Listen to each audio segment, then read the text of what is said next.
Hi, fashion dolls. Good morning, good morning, good morning, and welcome to an all new episode of Style by Stevie. Today, we are going to be joined by our very special guest, actor Taylor Box, fresh new face, and also on the hit show Boy Talk. We're going to be talking about that and so much more in this interview. I hope you guys are doing excellent today. As you guys know, today's show is sponsored by Exclusive Beauty. Johnny could not be here with us today. Johnny is off, but he will be back with us next week. So make sure you guys tune in for that. And joining us today, we have our very special guest, Taylor Box. He's here with us, ladies and gentlemen. So let's get right into it.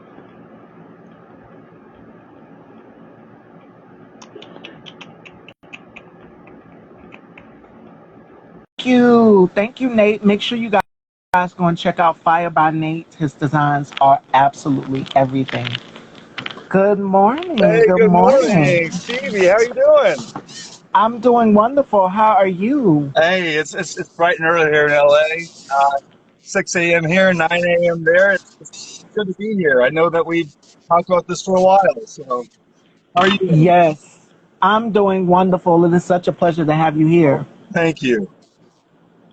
All right, so let's get right into this interview, ladies and gentlemen. So tell everyone where you're from and how you got your start into acting. Wow. So I moved here from Atlanta actually back in January. Um, I'm a military brat. I was born in Okinawa. I moved all around the world. Uh, And my entire life, I've always just loved hamming it up, loved entertaining people. And so at some point, it just had to turn into a career. It wasn't originally my career of choice. It's been a lot of ups and downs until I got to that point.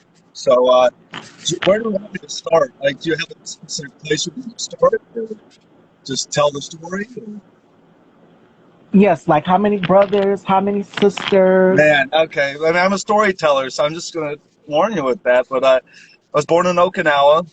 Then we moved to England, Texas. I'm wearing my dad's flight jacket. He actually passed this past March. He was an Air Force Sorry. pilot. Thank you. He's inspired me a lot. I mean, he was a really good father. He was an Air Force pilot, and him and my mom actually met in England. She was an Air Force transportation officer. So I grew up in a large family. I have two younger brothers, a younger sister, and we were just always playful, always dressing up. I put a lot of dress up as a kid. Um, Funny enough, when I was a child, you don't think about gender roles or any of that kind of stuff when you're a kid. You just be whatever you want to be. It's make believe. It's just play, and we had fun. And I would just be whatever I wanted to be, and then just dance around in front of my family, in front of my parents. And so most of my life, I fit into the role of actor because that's how I was told I was supposed to be. Um, Up until the senior year of high school.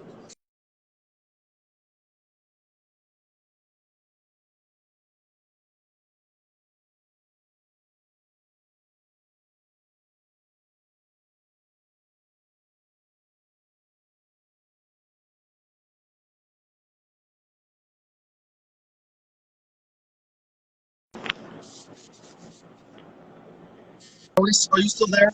Okay, just making sure Yes, you. I'm still here. And so, I'll never regret that she told me to do that because I started writing music at a young age. I'd played at youth retreats or family reunions, and I realized how much I loved music. I grew up going to church, sang a lot. We were always singing in church, so that was my upbringing was singing um, in my family in church. But then, so when I got to senior year of high school, something inside of me said, "Join the jazz choir."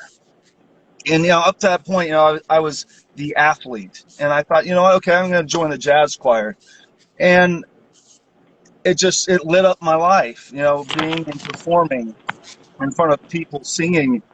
And I remember going to a cabaret in the fall for the show choir of my high school and singing the performers singing and dancing. And at that point, I remember going to my director of the jazz choir, who was also director of the show choir, and saying, you know what?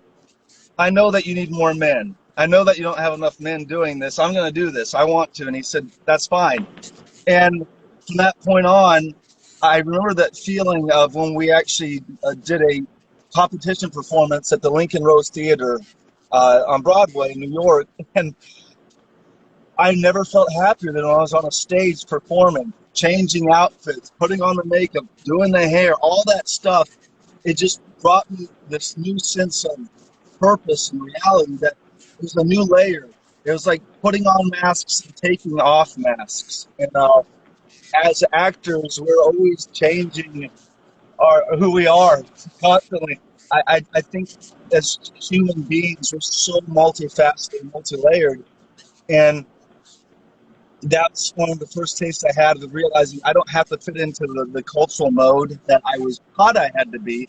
I can be and choose who I want to be. And that's been many years of unlayering, unmasking, and putting new masks on. So through college, did a lot of, again, more performing. Went after a more traditional route of career, and I pursued international business. I thought I was going to be doing economic development overseas. I thought I was going to be doing things like building children's homes and working in other countries with economic development. Things took a different direction to where I'll like fast forward it. I had gotten married in college way early, had 2 children. I have 2 wonderful sons, but everything happened very fast, and I wasn't really at this point where I really had developed fully into who I am. And sometimes that can cause, I'm just being raw here, that can cause complications in relationships. And so I, over time, trying to figure out where to jump here. It's a lot. I know I'm sharing a lot. I mean, do you want to jump in and ask any questions, or do you want me to just keep going at this point? Oh, you're doing excellent. Just, Okay. keep going, telling Yeah. us, and then it goes up to your acting career. I'll ask questions. Of course, people want to know about the Yeah. show Boy Talk and so much more. You are an Yeah. Yeah. award-nominated Of television course. and film actor. And of course, we're going to Awesome. be talking about musical salvation and the ID channel, so much more. Awesome. Thank you. So, the fast track. I got married at 21, and I had 2 beautiful sons. My sons Elijah and Canyon. Hmm. Uh, Pride and joy. I will say, as a father, that's one of the hardest things as an entertainer for me right now, because I have gone through a divorce. I went through a rough period of time where I was realizing I had to deal with stuff that I never dealt with in my life from earlier on, that I finally came to a point around 25 that I finally had to deal with it. And went through the divorce, still have a good relationship with my kids. My ex remarried, and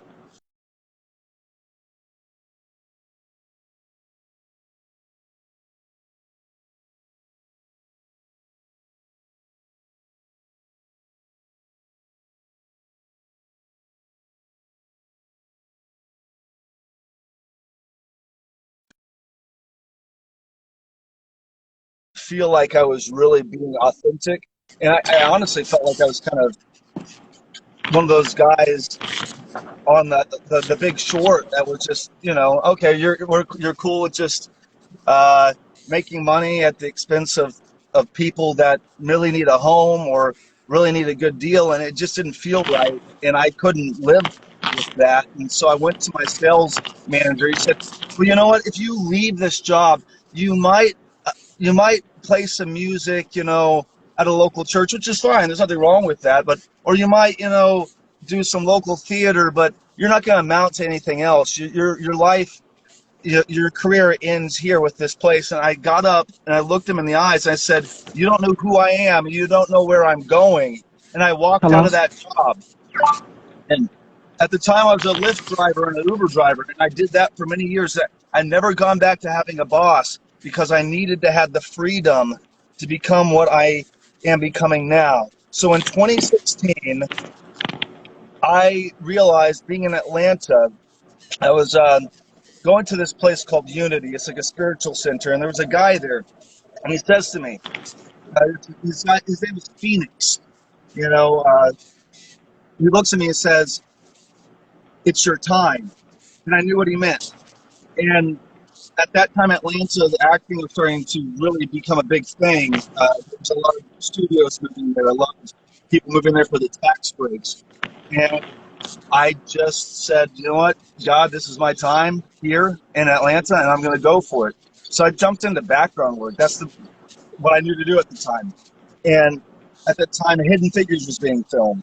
And it allowed me to make a lot of really cool connections on a really amazing film about really amazing women, you know, in a culture of white men, black women in a culture of all these white NASA scientists. I was one of the white NASA scientists who were like, well, what's she doing here, doing these calculations? Who is she, in a time when the culture wasn't accepting and appreciating black women for, all, all, all of that they are. And I ended up making on the front of USA Today, right next to Taraji P. Henson, and right at the beginning, and having real screen time in a film. And from that point, I realized I can do this. And I started asking questions. How do I get an agent? And I just went and did it. When you want something, you're the only thing in between you and that thing, if it's your time. And that's what I realized. And I got an agent, and I started just taking classes, and I did what I needed to do. And that's when things started picking up with, I got an agent who happened to get me right into Homicide Hunter for a speaking role as a chief suspect without me even having to audition. Someone being dropped out in a relationship with aspects. And things like that do happen. And that was a lot of fun, and that led into building a relationship with that cast where they brought me back roles, or speaking roles as guest stars as a lead detective, and then Fatal Attraction as well as a detective. Those things happen, and it because of my story of dreams, I want to tell that story of a couple that are really grateful for itself. The genes, the universe, to God, even if people call it, I choose to just say that I love and feel science, this is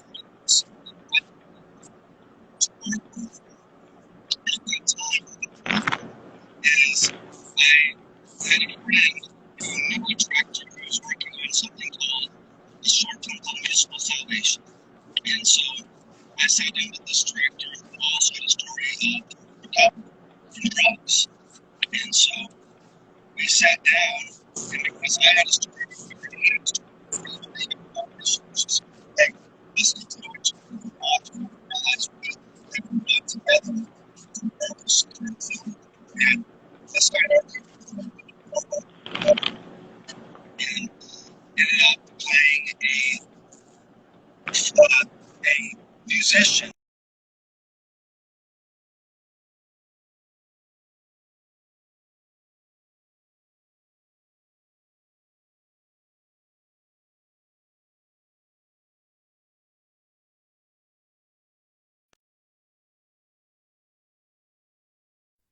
Though they were out of a lot of pain that I never learned to deal with until later on in life, it resonated in that role. And that ended up winning 7 out of 8 awards at LA Cinefest. I was nominated for Best Actor for that. And again, that was something that just, it reminded me, for me, acting hasn't been about, I would love to have more resources and more influence and affluence in order to create positive influence. Yes. That's great.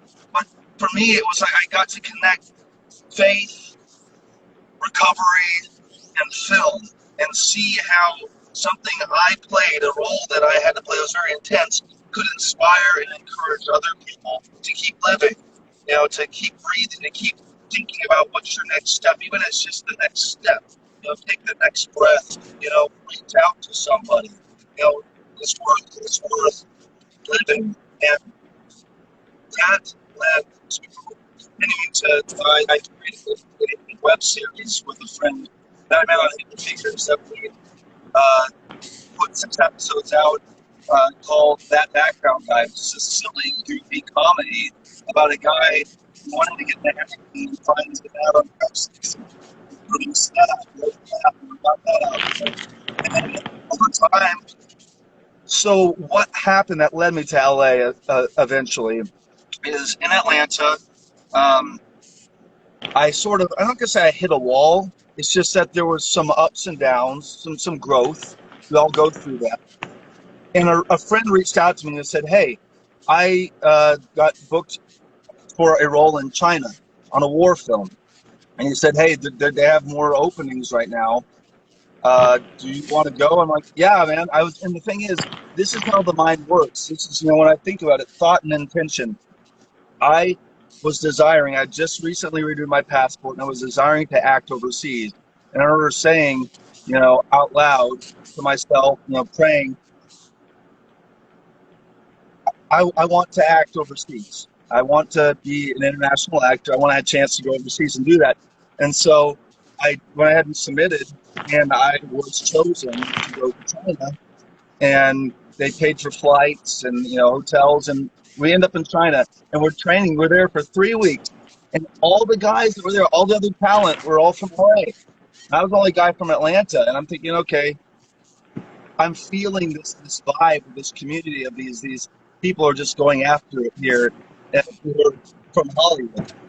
And well, 3 weeks in, after training for a Korean era, war, we're learning tactical training out in the snow. We're watching the Chinese soldiers. They used the film essentially was where Americans are fighting the Chinese in the Korean War.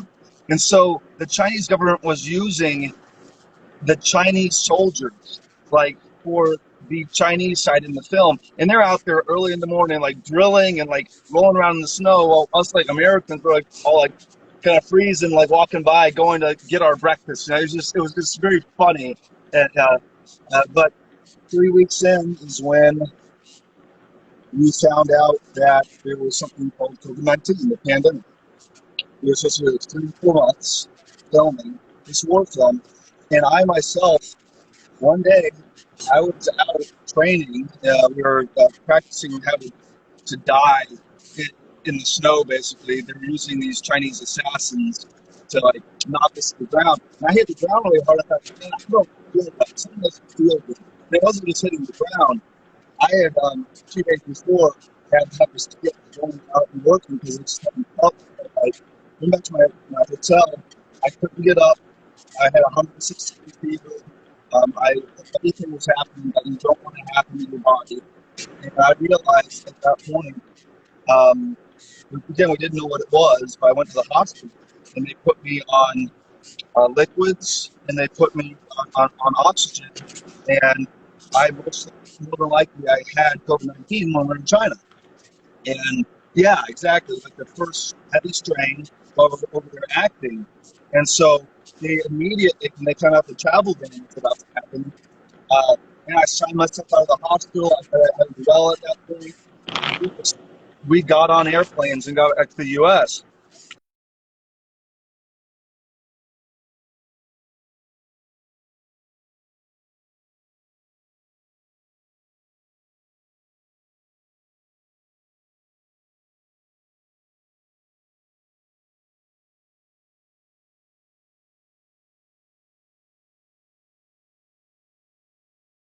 Actors I'd met in China.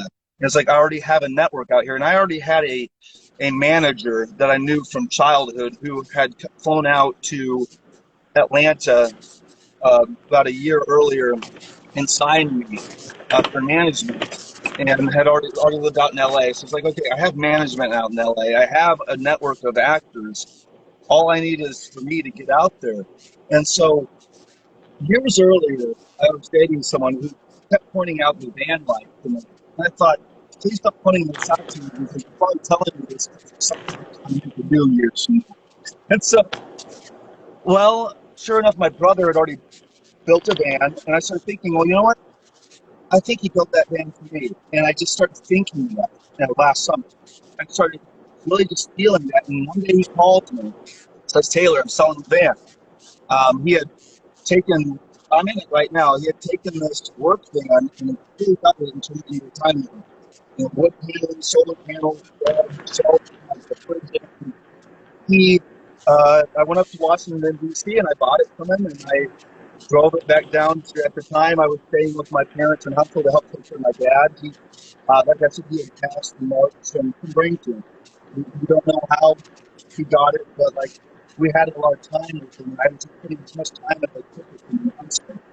And so, brought back down to Huntsville, stayed at my sister's house for a while, and in December, I decided I'm going to give it the first step from LA. So I drove through the southeast, to the southeast, to the southwest, stopped in Mexico. I stayed in the desert in New Mexico, and I started filming Taylor Bob's TV, which is a little bit of a travel YouTube channel where I talk about life coaching stuff and travel.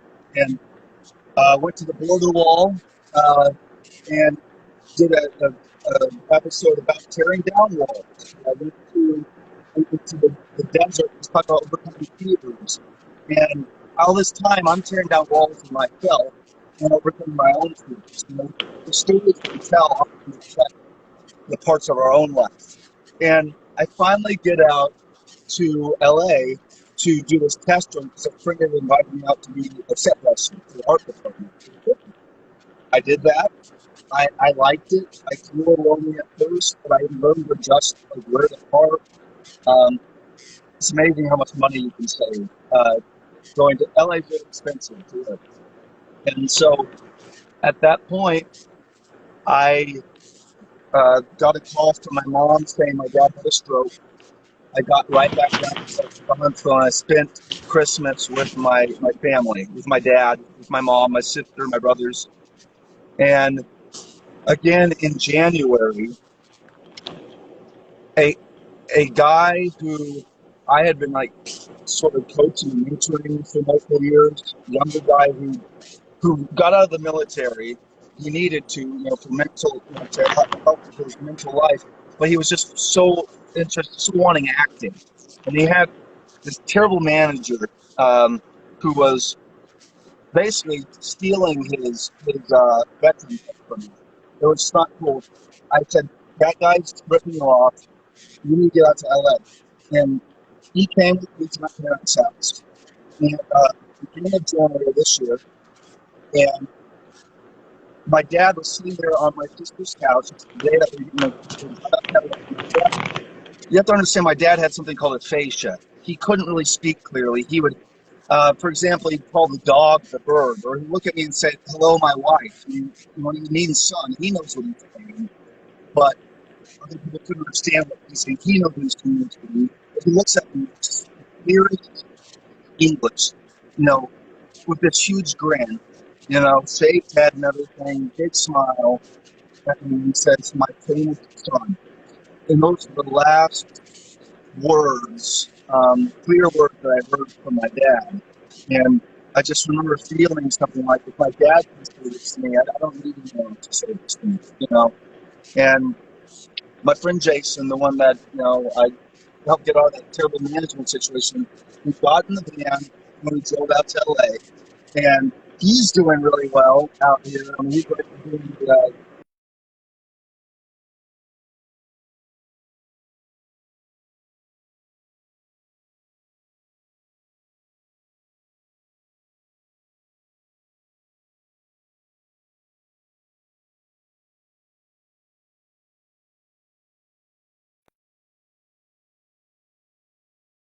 some smaller things. And I'm waiting on some things in Atlanta that are being written or getting ready to pop up that I've been casting as well. So it's been a waiting game with COVID-19, but I love LA. I love the weather here. I've adjusted to it. I'm actually getting an apartment soon. So the van life was kind of a transition period. I love it. I love saving the money, but I'm ready to say this is home. And so you mentioned, so Boy Talk, it's been a lot of fun. Yes. I met a group of other guys who, they have this SNL style of humor where they just, create skits, and we just hamming it up, having a lot of fun doing those types of things. I've played one skit. I played a guy named Officer Bruno, where we're at a crime The scene. cop. A cop, and I look like a stripper cop pretty much, but it's just we're being funny, and so this other one coming up where I'm playing Captain Tice, who's stranded on a planet, and this character is just, when you see it's just off the wall. It's like in between takes. It's fun when it's just like people are having to hold back from cracking up. It's just that kind of fun, and it's a game. Life is a game at this point. You choose your characters, you choose to play them well, and at this point, I'm just open to an exciting future. I'm sure I left some things out in there, but that's everything up to today. I've been on a project for the past few months that is getting ready to wrap, and then jumping on some other things. Um, some things that I can say a little bit about, other things it's just like kind of more, under wraps. Oh, and just music, recording music. I forgot to mention I recorded an EP in 2017 called "The Shift Is Happening." It was all stories out of my life, songs that I had written and I produced in studio, and now I'm writing more music. I played some last night. Just whatever at this point inspires me. I'm not so much worried about the journey. There's always money. There's always resources. There's always opportunities. It's just a matter of you have to focus on a definite major purpose in life. And back in 2016, I told myself I was a movie star and a award winner. And I felt like a dreaming artist. And you know what? I say those things with utter honesty because I believe in them, and I will do whatever it takes to be where I need to be, to improve, to grow, and then inspire. The other part is always giving back and inspiring other people, finding opportunities to encourage other people in their journeys. So I'm finishing up a master's in positive psychology right now, where I'm writing a capstone paper on living a healthy, balanced lifestyle as an entertainer. And that's going to allow me as a life coach to train people up and improve. So that's me, Stevie, and there's a lot of more weirdness and wildness and saneness and craziness, but that's a piece in the life of Taylor. So Father and having to balance out your acting career and your music, like how do you manage? And with everything that's going on, like you said, this pandemic has definitely been difficult for a lot of people, mainly actors, entertainers, even yeah. with set restrictions and things like that. How are you able to balance it all out? Well, I made some tough decisions because I had a really difficult time at first when I heard that there might be some sense of mandating when it came to vaccines, because I really do believe in the sense that everyone, should be sovereign over their own bodies, and be able to make their own choices medically, Absolutely. sexual orientation, anything, about, life issues. Someone should be able to take care of their own body. And I didn't want to at first, but I just decided, I talked to a friend who, she has a lot of family in Colombia, and so I had to have a conscious, like a very a conscientious reason to get the vaccine, and it was that she told me she had family in Colombia that were dying.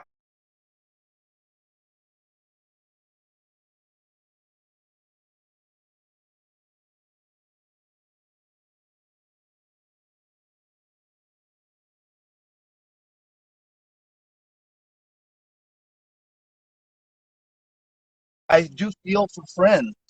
I have friends who I've been on acting with this past week who they, for either medical purposes or religious purposes or just strong conscious purposes, don't want to get it, and I just don't think it's right. I'll never believe it's right to force something like that on somebody. Um, Right. those are that is where I feel like I'm not going to go too far down this path, but when you have a government that's mandating those kind of things into people's personal lives, that that's to me not a healthy direction to go. However, I see, um, I do feel safe on set. You know, we're wearing masks. We have to take tests every day, and be approved before we can go get things like food, before we can go interact with the rest of the crew. And Yes, my hope and my prayer is that we get through all this together and to the other side. I think that's everyone's hope and prayer. You know, whether it's um, through vaccines or not, it's it's time that what I want us to do is make sure that we continue to find those things, like you and I are doing, like all of us do. Every single human has to find a way to focus on what unites rather than what divides. And in this absolutely. issue, it's very polarizing, and I don't think it has to be. And I think it's going to have to be the people level, though, that decides it's not polarizing, because, you know, the merchants of chaos are always going to try to, like, stir things up. They've tried to do that a lot over the past couple of years. But they're not having it because I think we know better than to let them, you know, stir the pot and divide us. So, Absolutely, and make sure that we're taking all of these precautions. And I'm noticing that a lot of actors, as well as myself, me and my co-host is not here with me. We've been doing the show virtual, versus being in person live. And I would yes, love to do the show live, but that's coming soon. I'm not in a hurry. I can always hold on, and that's what I'm telling people. We just got to hold on a little bit longer. So I'm optimistic about it. good, me All too. right. So, Yes, and we're going to jump forward a little bit. So you've made some yeah, appearances on the ID Discovery Channel, and yes, you're known for your role as Jake in musical Salvation, which is a that's short right. film. So tell us a little bit about the filming process for that musical Okay, Salvation. And this is right up your alley because you play guitar as well. I do. I do. I have my guitar right here, actually. So this was a role that was very near and dear to my heart. I mentioned how I met the director, how we had like that sense of connection through recovery. At the time, about a week before we were filming this production, you know, I've my the kind of classes I've taken have been more. I do incorporate some method into my acting. So a week before we were filming this, I went through a pretty rough breakup, and I thought, you know what? A week from now, I'm going to be filming this role where I'm going to have a lot of emotions. And so I decided, instead of like grieving, instead of feeling all the things you normally feel right after a breakup, I decided to bottle it all up and save it for a week. And so when Saturday morning hit, you know, when we were doing the filming, I was just gloomy and broken and just defeated in my character, which is what I needed at the time. Uh, my character was dealing with uh, overcoming drugs and alcohol, while at the same time having an ex-wife that was not making it easy for him to see the kids. And so in this film, you see a lot of that. I'm working many odd jobs just to survive. And all that emotion just really helped the way I bottled it up, to where when we wrapped at the end of the filming, uh, I remember uh, everyone said, "We're wrapped." And I looked up at everyone and I smiled for the first time. I smiled the whole week. And I looked at everyone and said, I said, I can be happy again. And all of a sudden, I just started laughing like crazy. I got in my car, I blasted music I wanted to listen to, and I just purged all of that. But it was an interesting way of taking that and channeling something that was happening in my life. I don't always recommend that people do that. That was something very surface level. I go back in the past and stuff like that. There's some roles that are good for that, some that aren't. And then we ended up filming another part of that that was like a happier role, part of that role.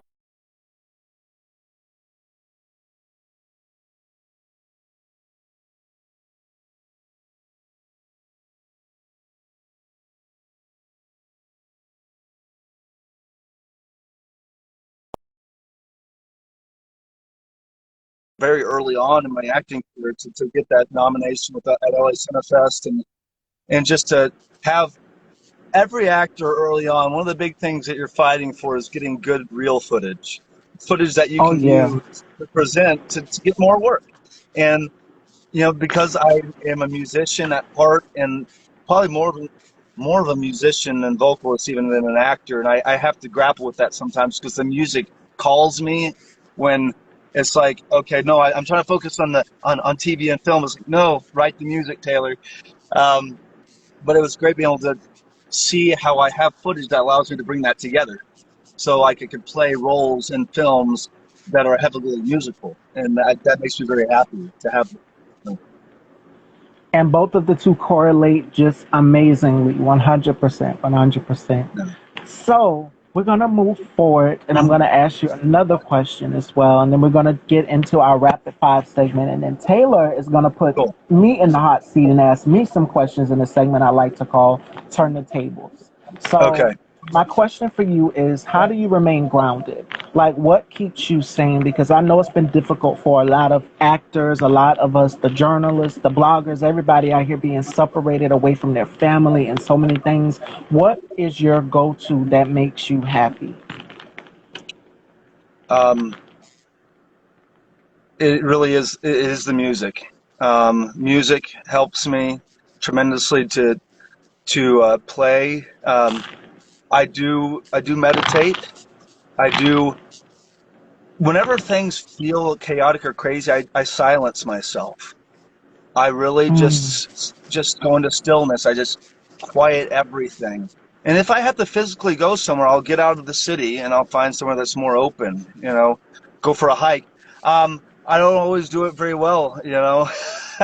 uh, there's just, I have my moments, but for me, that's probably the most important. Sometimes it is just calling a friend, um, I, reaching out to somebody.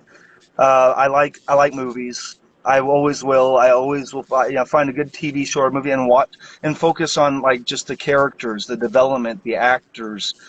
Um, Sometimes it is a really just some comfort food. I feel like there's things that just everyone finds something that works for them. For me, I do have a sense of spirituality and a groundedness and a faith that I've had for a very long time that I will say is my own. It's not anyone else's faith. It doesn't have a specific label or name or uh, deity per se. It's just I know who I am. I am who I am, and I'm happy to be able to share that and make the world a better place through it. Yeah. absolutely. And all of us have to find that. All of us have to find that. Now, me and Taylor connected spiritually when we first met, when we discovered that we both have something in common, and that is we're both Scorpios. It's Libra Scorpio season. And so when Yeah. we're in that space, we talk about certain things, and then certain things we sort of keep to ourselves. So I definitely can relate to that 100% when it Oh, you comes know to, exactly what I'm talking about then. yes. That hard shell that we have. So, Oh my goodness. All right, ladies and gentlemen, it is time for the rapid five. So Taylor has to tell me five things he can't live without. oh wow, 5 things I can't live without. Uh, my guitar, Taco Bell. Um, oh man. Jeez, my kids. Uh, sex. Um, it's so rapid five. Oh, I'm never good at these things. A good book. And a beautiful sunset. There you go. Ah, great list. Great list. All right, fashion dolls, it is time to turn those tables. So Taylor gets to ask Miss Stevie some questions. And whatever he asks her, whatever he asks me, I'm not sure what he's going to, but it is off limits. So I'm really shaking. My heart is beating so fast right now. So go ahead, Taylor. So what do you mean off limits? I don't know what you're going to ask. Some people have asked me questions about my dating life. Some people have asked me questions about just inspiration.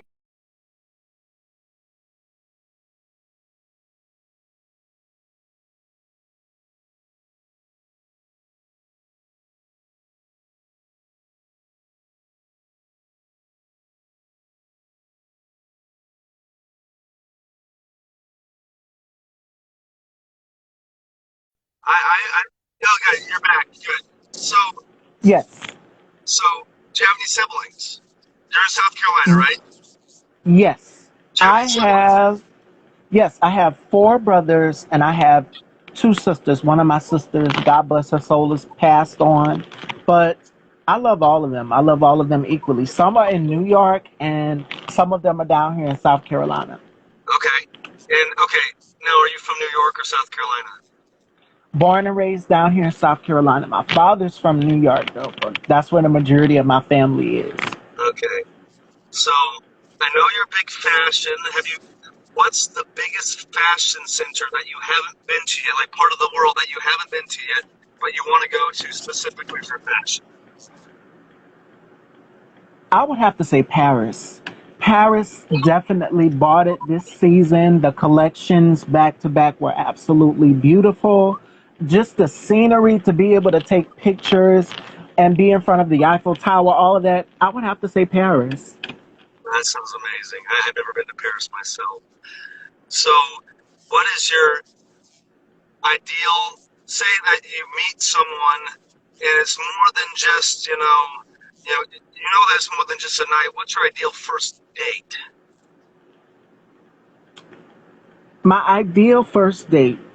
Now, a lot of guys would say, "Oh well, she's high maintenance. She's the blah blah blah."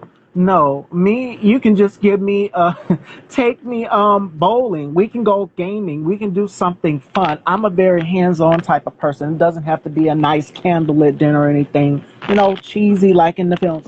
But something fun, something adventurous. Like that's the type of Scorpios, we have that mentality. That's just that Yes. energy. We got to be doing something. So something like that, bowling or either going out to what would I say? I've seen the adult go kart racing, things like that. Like I like things like that.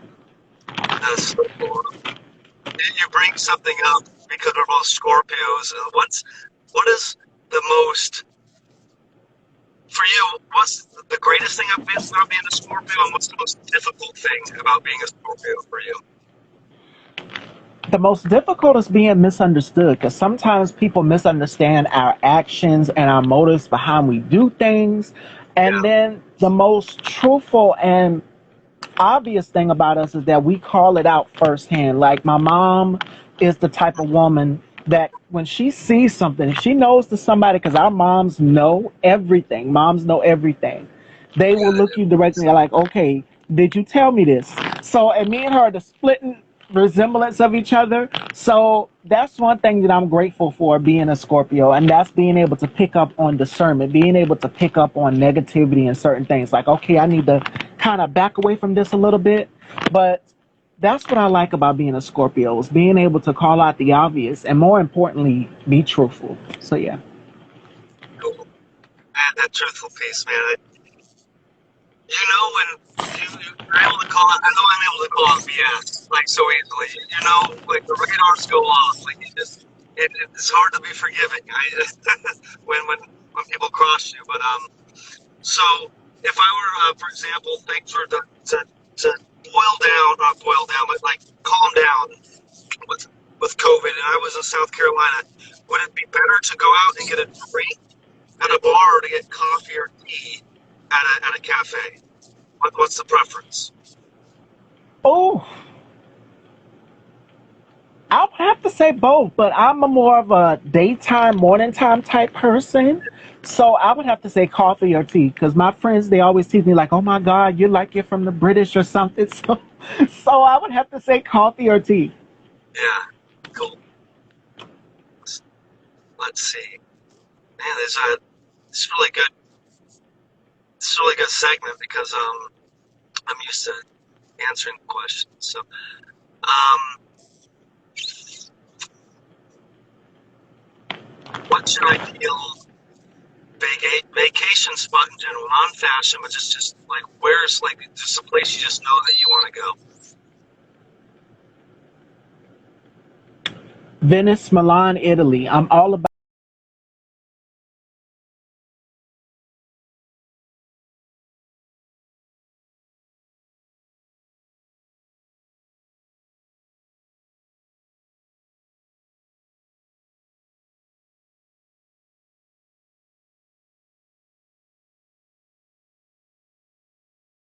Oh, you're there. Okay. You're back. Okay. It showed out for a second. Aruba. I would like something tropical, not just the scenery aspect of it, being able to look over the hills and the way people live and everything like that, but someplace where you can kind of go hiking and walk through all of things like that. So I'm gonna have to say Aruba. It's three places: Aruba, Costa Rica, or either Venice, Italy. Oh, that sounds beautiful. What has been the most? I imagine I've still dated during the pandemic. You know what? What's been? Have you been able to date during the pandemic? What has it been like for you? It's been kind of difficult, but being able to communicate, if you meet somebody, if you're doing online dating, make sure that you're being safe about it and communicating with that person. FaceTiming, just keeping up with that person, keeping tabs. So for me, it's definitely been difficult because, like I said, I'm the type of person, I'm very adventurous, and I would go out and be hands on with things. Being able, I'm a very affectionate person. I love to hug, and I've kind of had to stop myself from that. So, yeah, it's been difficult for all of us like that. Just this pandemic alone has kind of messed up a lot of things for a lot of people. And for me, being able to date online, if I'm talking to somebody, I'm able to see them and communicate with them. It's been, make the best of it, but be safe. That's my advice. That's good. What do you miss most about life before the pandemic, and what and added question? What do you think the pandemic has done to like open your eyes about some things? Um, the most difficult, being separated away from your family. Like me and my cousin, shout outs to my cousin Sherry, she's watching. We would always go shopping when it was the holiday season because Thanksgiving will be here and then Christmas will be here before you know it. And being able to go shopping to the sales and things like that. And then we would have, around this time of the year, we would have the carnivals and festivals and so many different things down here in South Carolina. So with everything that's going on, it just messed up everything completely. Like people like Coachella, for example. A lot of people want to go to Coachella. That was one of my things on my bucket list, to go to Coachella, to be able to see the music artists and everything, and just the outside atmosphere of it and the fun. But it's kind of set back so much. Like everything has just been put on pause. But what it has taught me is that you have to cherish people because so many people have lost their moms, their dads. So many Yeah. people have lost loved ones that have been so significant and pivotal to their life and just their growth. And it's been that difficult.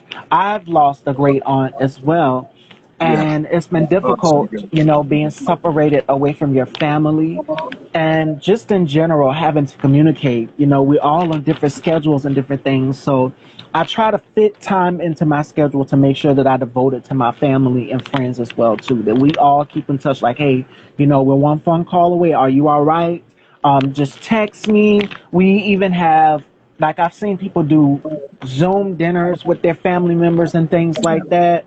Um, we also have a messenger group on Facebook with me and my family. So that's good that we keep in touch. So the best part about it is you have technology and it's a powerful tool. You're able to keep in touch with your family members like that as well too.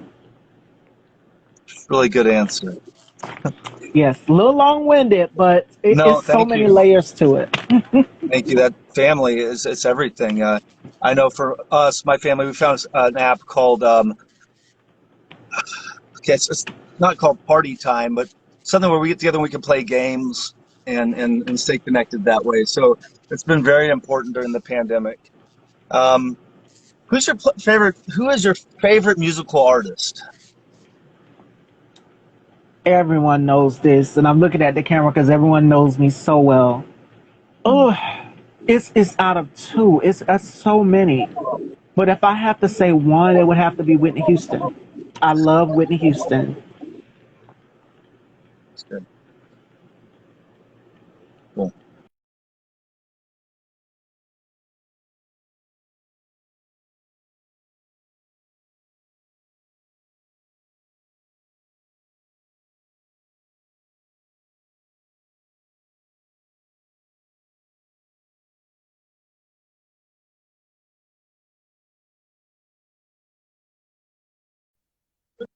Okay, you know what? I want to ask you something. I have, what kind of assumptions did you make? You know, I get to be real here and get an honest Scorpio answer. Did you make about my dating life and my interests? I want to know. Oh, um, um, from the eyes, when I looked at the eyes when I first met you, I said, "Oh yeah, he's a Romeo. He's a Romeo. Uh, He's got women driving, going crazy after him and things." That was my first assumption, and that you were already in a relationship with someone. That was my first honest assumption from you. But until you really explained, the misconception just went away. And that's the biggest thing about us Scorpios. We yeah, always so quick to kind of like, okay, but we're always through the looking glass observing something. So yeah. yeah. Well, it's funny because we have this side of us that like. Would you say? I mean, I know like getting through the pandemic and everything. Like, what's been the I know that you've connected, you know, you stay connected, you know, virtually with people, but like what has been your solace? How do you stay grounded? How have you stayed grounded through through the pandemic?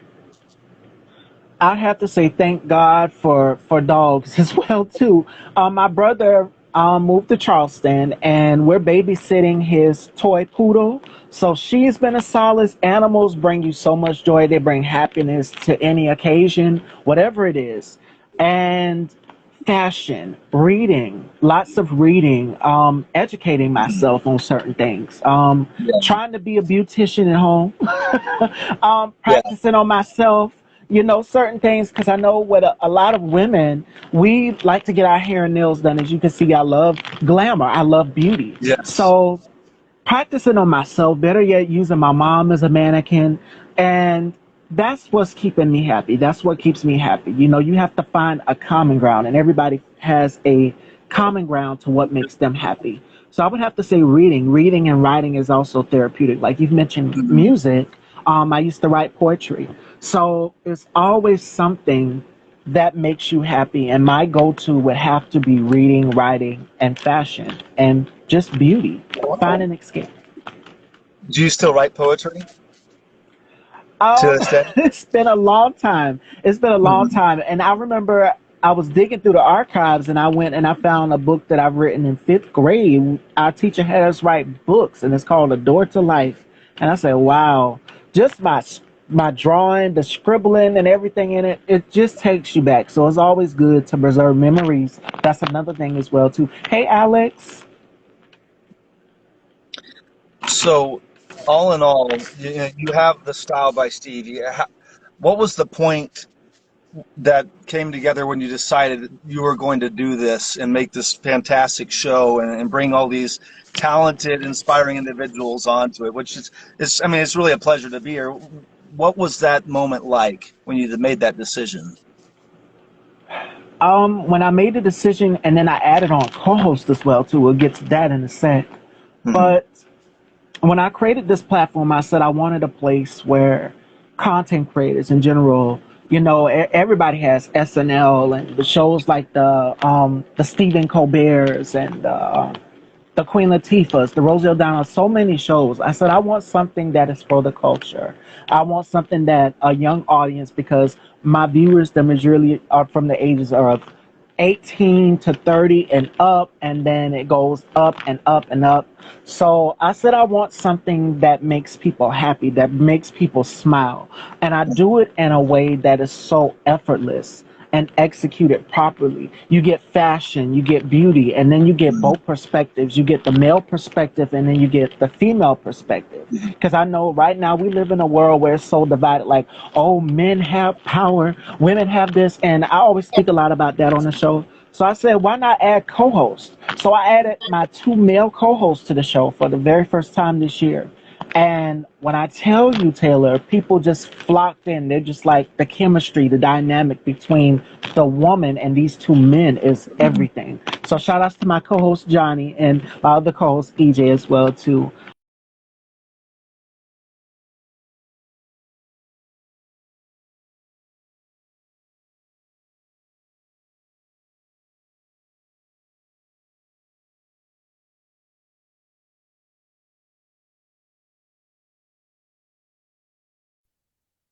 And we're back. We're back I again. created this platform. I created this platform because I wanted people to have an escape, a getaway. Like people are stuck in the house. They really Yes. want to go out. They really want to socialize with their family and friends, but give them something to comfort them. Like you said, comfort food. This is my comfort food to you. You're getting everything. You're getting information here. You're getting entertainment. You're getting beauty. You're getting fashion. And whenever you look at a Miss Stevie feed or a Style by Stevie daytime feed, you're talking to someone who you said is like interesting, someone amazing, someone who has something to bring to the table, an actor, an actress, a singer. So I want people to be entertained, more importantly, informed on the show and still get the message. Have fun with it and not be so serious because we watch a lot of news programs and sometimes this is like, oh my God, I'm so depressed. I have to turn this on. So Yeah. I do it in a way that's so edgy that it has people sitting there at the edge of their seats. Good morning, Fraterno. So yes, that's why I created Style by Stevie. It's a little long-winded, it's layered, but that's why I love my platform. Yeah. Good. I love it. I mean, it sounds like it's been something that's been where you're able to, it's an outlet for you. It's a way that you can just fully, I mean, especially during the pandemic, having a place where you can just go and share ideas and just get things out. It's just so important right now. And, ways to keep people connected, ways that we've had to find a lot of new ways to do that. So I'm happy that you've found that and invited me into it. So, yeah. And it's such an honor to have you here. I'm glad, and I didn't even know that we had that in common that we're both Scorpios. So that's even an A plus. And I talk about it all the time. I'm just like sometimes y'all just don't understand us. Uh, Not at all, but like let's just say it's our time. We're going into Scorpio season, and it's fun and vibrant. I tend to find myself always drawn to other Scorpio creatives, so we definitely have gifts to share together. So it's good. Yeah, All right, fashion dolls, do we have any questions for Taylor before we conclude this sensational interview? It was such a pleasure having you here. thank you. Any questions? OMG, another boo baby. LMAO. Yes, everybody. But Taylor's birthday is not my. Yes, mine is on Halloween. My birthday's on Halloween, and my mom's is on the 7th. So, Mine's on the 1st of November, so mine's the day after yours. So there you all go. right. Yeah, yeah, See, cool. any questions before we wrap up, Fashion Dolls? This is such an amazing interview. I had such a great time with you. And kind of give everyone what's next for Tyler. My very last question before we conclude, if anyone else has questions, is what's next for Taylor in the next few years of his career? Because I see so much coming for you. Well, I definitely feeling some rumblings of some big things happening. Uh, I will give this little piece away. I worked on a film a couple of weeks ago that I had a I guess I would say a what do you call it, like a principal role in that.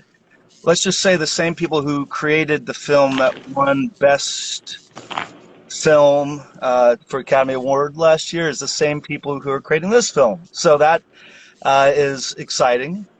So that should be an opportunity to get out a little bit more. Music's a really big thing right now. I mean, I have. Would you like me to play a little bit of music for you guys as we go out, or? Sure, you can. Okay. Take us away. So this will be the last little piece here. I'm going to be recording more music, and I'm getting ready to release a whole nother set of songs that record them, and I think music's going to be a big part. So this one is one that I wrote recently called Daisy May. So I'll play this, and this can be our. Is this good for our going out? So Yes. okay, great. So.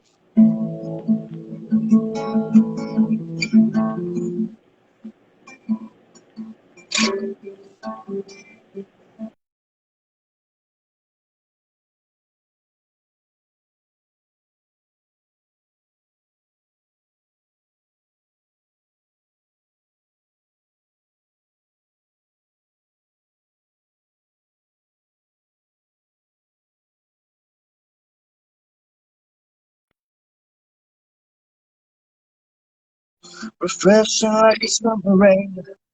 So I'll enjoy the weather. You dance inside my brain, haunting me like a super brain. Without you, I would go insane. In your arms, I feel better. So come take my hand and we'll fly. Whoa, whoa, whoa, past Stevie off the sky. We'll be on the in a straight line. And I'm so different, it's so it's fun. Oh, it's fun. It's the side of the road. And I didn't keep on my lips. My mouth. And I get inside. Yeah, I want to live in my eyes. And your sweet white lies. And I get inside. That's why. And I'll just play that for the song, and I'll let you find the music. It's happy yeah, that's a little bit of piece of one of my new songs. So, All right, ladies and gentlemen, any last remarks before we conclude the sensational interview with the handsome, the dreamy Taylor Box? Hi, Sunshine. All right, Fashion Dolls, I'm going to conclude it here. Thank you so much, Taylor, so much for this thank you so incredible much, Stevie. interview. God bless you. Thank you so much for You this time. too. It's been a pleasure to finally, after all these months, having this scheduled and doing it. Complete pleasure. Thank you. You too. Take care, Fashion Dolls, and I look forward to speaking with you again in the future. Much You too. wishes and so much more. Take care. There's going to be so much happening for both of us. All right. Bye, fellow Always. Scorpio.